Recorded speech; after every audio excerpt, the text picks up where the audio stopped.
We will have a partnership with LTO and MMDA.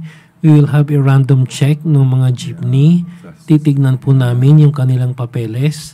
Pangalawa po, eventually we will be issuing stickers sa parang yung nakikita po ninyo sa pinapaskil ng LTO para ma-determine po namin kung yung isang jeep ay miyembro po ng isang consolidated entity. Ano yung possible sanction doon sa mga traditional jeepneys na hindi nakapag-register sa consolidation? Will they be impounded? Doon ho sa mga nakarehistro for 2023, iilan na lang ho rito, less than 1,000 ang hindi ho nag-consolidate. So dalawa ho ang titignan. Kayo ho ba ay hindi lang ho yung usapin whether you've applied for consolidation or not, but it's basic ho, are you registered for the current year or not? That's one thing. Siyempre ho, we all know if you're not registered for the year, then you're not supposed to fly your route, di po ba?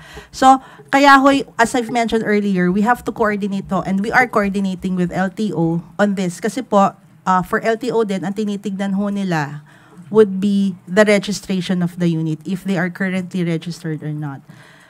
Yun ho ang tinitignan natin. Because nga po, as I've mentioned, at least for NCR, there's only less than 1,000 registered vehicles that have not consolidated. Pero kung hindi, ma'am, ano yung possible sanction?